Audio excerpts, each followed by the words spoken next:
সামনে আসতে পারতো না। হ্যাঁ দেখেছি। পঞ্চমুখারী 3-তে 4 নম্বর ক্যানেলে আমরা ভালোভাবে রয়্যাল বেঙ্গল টাইগার দেখতে পেলাম। জঙ্গলটা দেখছো না, এই জঙ্গলগুলোতে তোমার বাঘ থাকে, বাঘ থাকার চান্স বেশি এবং বাঘের বাসস্থান বলতে গেলে এই জঙ্গলগুলো যে। আর এইটা হচ্ছে হেতাল গাছ, এখানে অ্যাকচুয়ালি বাঘের বাসস্থান বলা হয়ে থাকে। প্রচুর বাঘ থাকার চান্স এই সাইডে, আর প্রচুর হেতাল গাছ হচ্ছে সাইড বরাবর। এখান থেকে যে সামনে যে বড় নদীটা দেখছো যেটা চ্যানেল, সেটা হচ্ছে বড় গাজী। মানে আমরা এখান থেকে সামনে বড় গাজী ধরে তার এই সুন্দর একটা ভিউ, সকালের ভিউ, দারুণ একটা ভিউ লাগছে। এতে সাইডিং চলছে, বাঘের সাইডিং দেখা দিয়েছে বাঘের, এই জন্য আমাদের বোটটাকে জোরে নিয়ে যাচ্ছে ওই সাইডে যাতে আমরা দেখতে পাই। ওই সাইডে অনেকগুলো দেখো বোট এক জায়গায় হয়েছে, হয়তো ক্যামেরায় দেখা যাচ্ছে না, ওগুলো বোট দেখা দিয়েছে। এই বোট এখানে ছিল, অনেকগুলো বোট ছিল বলে আমরা এখানে এসেছি। সবাই বলছে বাঘের, আমাদের গাইড যে দাদা আছে সে বলেছে যে বাঘ দেখা দিয়েছে হয়তো, এই জন্য আসলাম এখানে দেখার জন্য।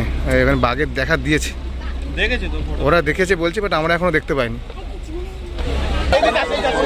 চুপ করো না, সামনে আসতে পারতো না। হ্যাঁ দেখেছি। চিৎকার করছো কেন? বাচ্চা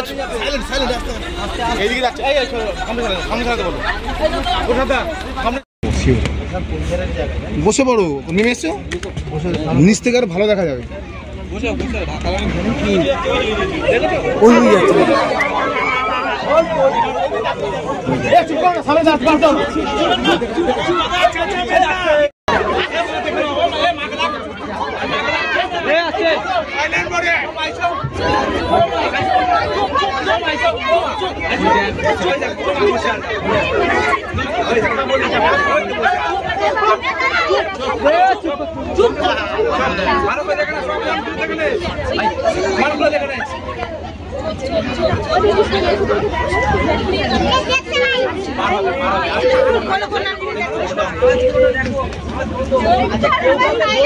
দেখতে পাচ্ছি কেউ তার বলো না, ওই যাচ্ছে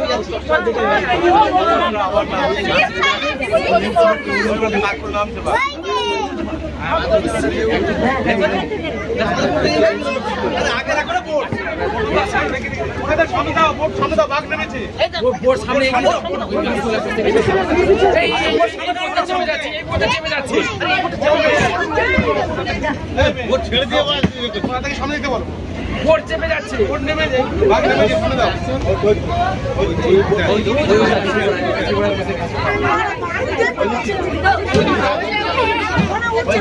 তুমি বোট ছেড়ে দিয়ে বানাচ্ছো, কি করবে?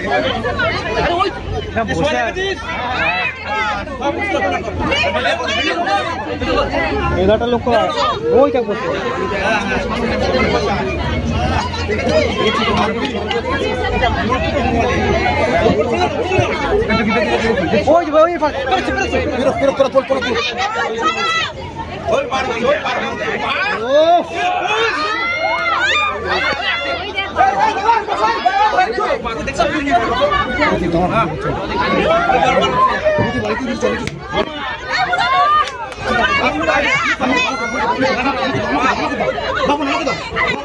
নিচে আসছে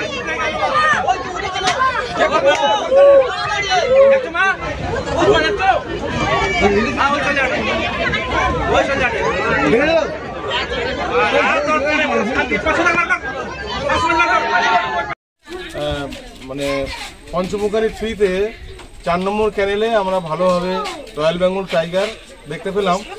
তো আমাদের ডিপার্টমেন্টের পক্ষ থেকে আমি সবাইকে ধন্যবাদ দিচ্ছি, কারণ আমরা মাসে এভারেজে অন্তত মানে 22 থেকে 25 দিন ভিজিটরদের সঙ্গে থাকি, আমরা 4-5 বার করে দেখি।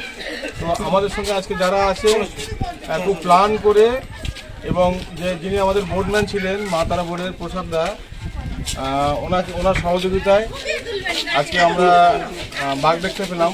তো ব্যাঘ্র প্রকল্পের পক্ষ থেকে আমি নির্মল মণ্ডল সবাইকে ধন্যবাদ দিচ্ছি বাঘ দেখার জন্য, এবং আমি আমার পক্ষ থেকে বাঘ দেখাতে পারলাম এজন্য আরেকটা ধন্যবাদ সবাইকে দিচ্ছি। নমস্কার।